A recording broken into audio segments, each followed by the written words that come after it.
Welcome back to the channel, everyone. Today I got the Duramax back. Well, I didn't get it back today, but today we're doing something to it. I ended up having to pay out of my pocket to get this thing fixed, and there's a whole ordeal going with it, and I'm not going to get into it right now, but the truck is back. It's running. It runs a lot better. You can tell that there's a little bit more. Of course, I had to get caught on that. Of course. There's a little bit more, I guess, pep in the step. It feels like it's running a lot better. Seems more healthier. So we'll talk about this whole thing in a different video, but today we're gonna do intercooler pipes on it, hot side and cold side. No intake bridges or mouthpiece or anything. I want to, if I have time, I want to do this little resonator thing. You can buy like a 2-inch rubber cap and it goes on top of the intake right there. So this is the kit here. Today's video is actually sponsored by spelab. I don't know if I'm pronouncing that right. Apologies if I am, but they actually reached out to me and pretty much told me I could pick anything off of their website. So they sent me this kit, and we're gonna take everything off of there, set them out on the ground side by side, and then kind of just look at the differences between the two. And you can obviously tell the difference in diameter. I don't know what these are, 3-inch, but that's the factory pipe. Next to this one, there's quite a big difference there. So I know we have to take the wheel well liners out, so that'll be the first thing we do. This guy's gonna stay in here and supervise the whole time.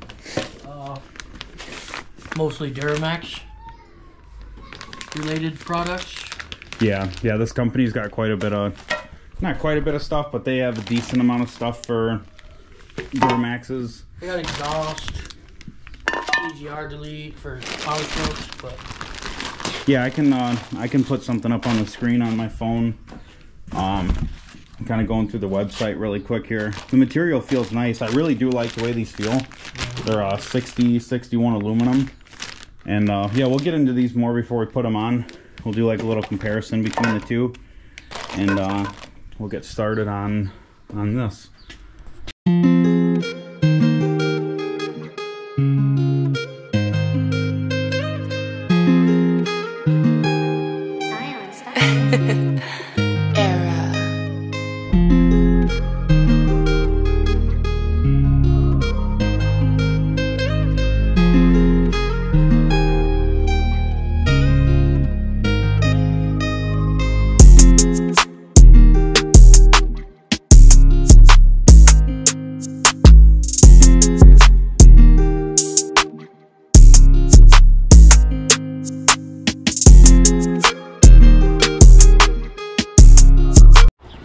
All right, so we got this liner out, we got all this stuff off.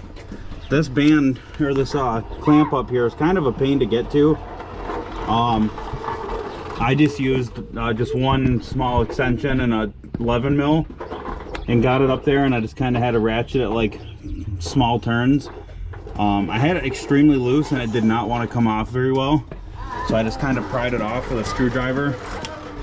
I just put it in between here and just kind of pried it back. But all we pretty much got to do for this side is just go up top and get it off the turbo there, and then we should be able to maybe slide it through the bottom. If not, we might have to try and separate it here to bend it through, but it does have a lot of flexibility here. So let's grab this one real quick.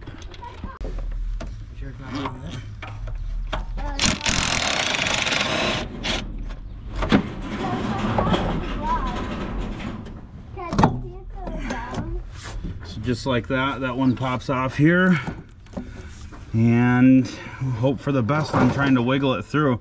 I mean, if not, if everything lines up with this new kit, I mean, I don't really care about my stock stuff. I don't really care about the stock stuff. I'll just cut the damn boot in half right here. I don't care. So we'll try and weasel this through real quick. I don't know if I can record it all at the same time, but I'll try. All right, so we got the hot side out. It was actually kind of frustrating to get the hot side out through the top. I was getting ready to cut that boot in half to get it out. I just decided not to and just kind of pulled on it and got it out. This kit kind of confused me at first, because if you look at it for This is on the intercooler side, and this is on the turbo side. So if you were to just grab this kit with no instructions, I would just kind of assume that the shorter piece would go where the shorter piece was, and this bent side would go to the bent side. But that's not really how it works. It's actually kind of backwards. So I kind of got frustrated for a sec, but we got it to work. I mean, you guys can see the difference in the sizing there. We can measure the factory pipe and see what the size is on that. Well, it might actually be kind of hard, but let's just kind of guesstimate it. So that's like 2.5. And then we got 3-inch here. The it's kind of hard to tell because it's all put together, but if you were to grab it, I mean, the weight difference here is just, I mean, I don't have a couple tubes in my hand, but the weight difference here is just ridiculous. And you know, the steel to aluminum. Oh yeah, I mean, it's like the 6061 aluminum. I mean, you can tell the weight difference on it's crazy. So as far as boots, I mean, these things feel like, I mean, they're pretty tough. They're dirty right now. They've been rolling around on the floor for a while, so I don't know. I don't know what they're probably not any difference in size on the pipes. What is that? They're a little bit bigger, maybe by like an 1/8 inch or something factory. Yeah, just soak more oil into them. No, they feel good. I mean, this we haven't put anything in yet, but the kit so far seems pretty good. I'll get up in here really quick, maybe. So yeah, I pulled the factory one up through the top. It's kind of tight right here, you know, around like the power steering pump, and it's kind of scary over here because you do got all the glow plug harnesses, you got the fuel lines, the trans lines down there. There is a lot of stuff that you could potentially, you know, maybe rip or crack. I highly doubt you will, but just be careful. There's the turbo. You know, this truck is, there has been some weight lifted off this truck, so I haven't done it on one that was, everything was still there, if you know what I mean. So I don't know the difference in trying to get anything off over here. So I know this company they sell the Y-bridge here. So I'm thinking about maybe trying to talk to these guys to see if maybe we can do an install video on one of these too. I would like to do, you know, intake mouthpiece, intake bridge. I'd like to do some other stuff up here to kind of clean it up. So we're gonna go ahead and try and get this pipe set up over here. So we just got this one on.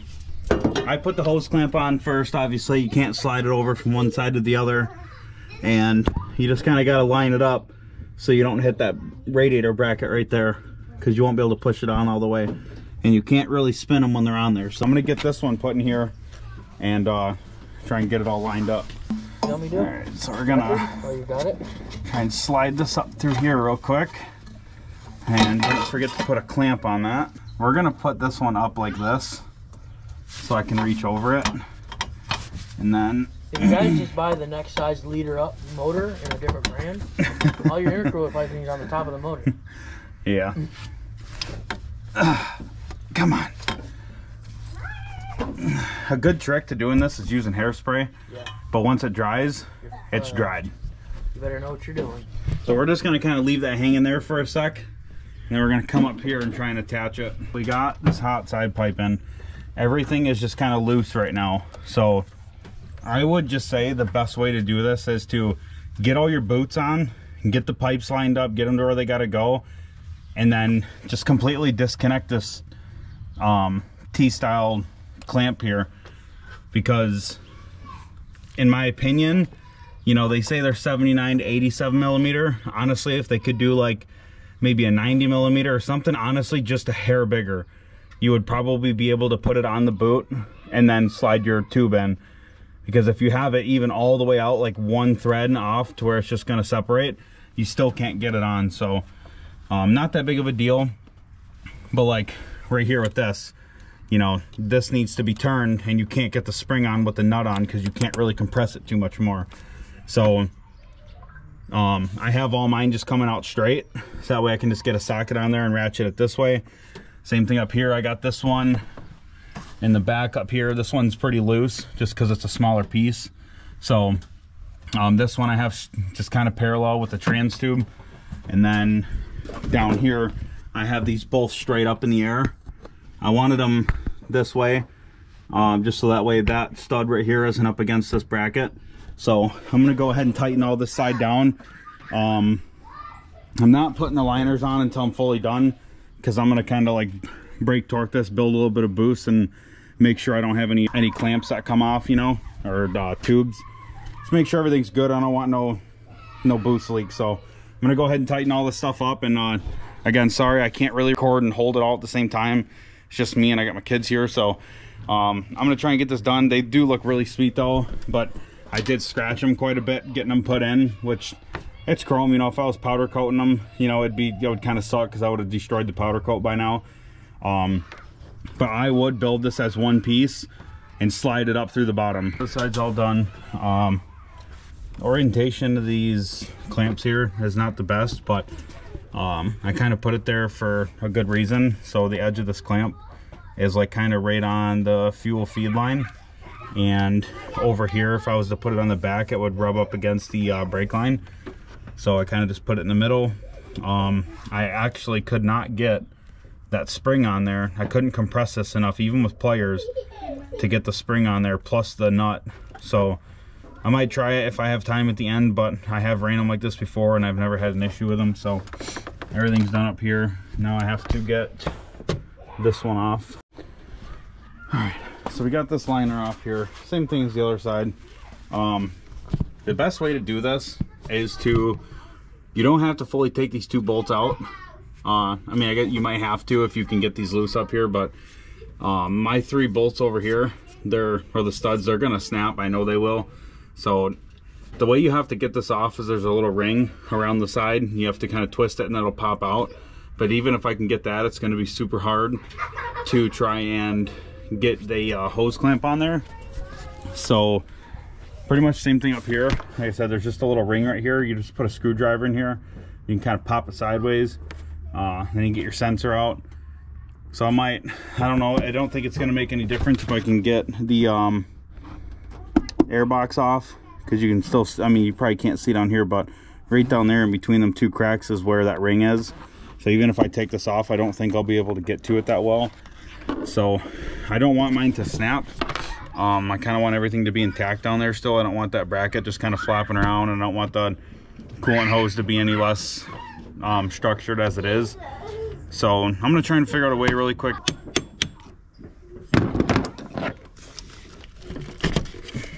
That's pretty much how that comes off. They said you got to get your sensor and stuff off. I just want to show you guys that really quick. Alright, so what I ended up doing here is I just bent this bracket out of the way. That one rounded off, it was not moving. So if you guys can see the diameter of that tube, be nice if they were just a hair bigger. Like I said, it just kind of, I don't know, maybe if they're worried about these things maybe popping off or whatever, but the clamp should be able to hold these on tight enough. They just definitely need to be just a little bit bigger. That's about it. But I got this off here. There's the factory pipe. Just left the sensor and everything all plugged in. So I'm gonna work on getting the clamp around it, and then we'll throw the pipe on. All right, well, we got this bottom end. This is super, I don't know if I would just say aggravating or hard in this corner here. I mean, you guys can see the tolerance I have here. I mean, we barely made that work.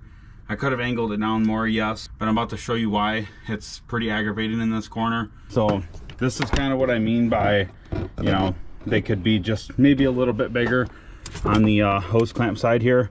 So if you see, they line up side by side right there, but you can't have this clamp on and slide it over the boots at the same time, or wherever it's locking into. So you kind of gotta like, it's very tough.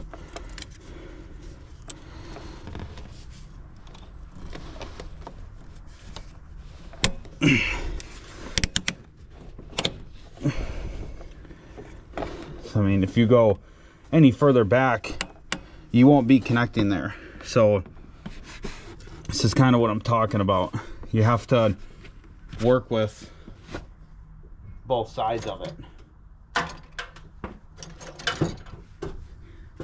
You know, so it's like right here, I don't like doing this because you might put a hole in the boot if you don't do this right. I'm not saying I'm professional at that, but it's, you can't, like at this point now, you know, you can't get the spring on. It's like, even if I try and compress this here a little bit. So if we get that lined up there, we kind of got to get this pushed over into that groove so it'll seat a little bit better.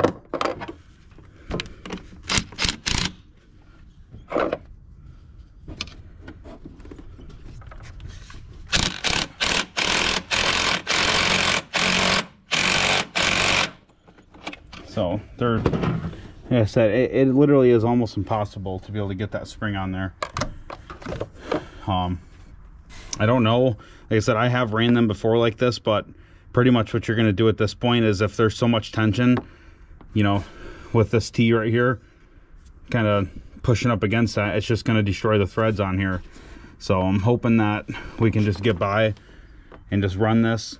I mean, that's honestly really the only complaint I have on this kit. I mean, everything fits right, it's bent well, now it works. I think that's just honestly the only complaint I have about it. I haven't gotten here to make sure that that is the right thread.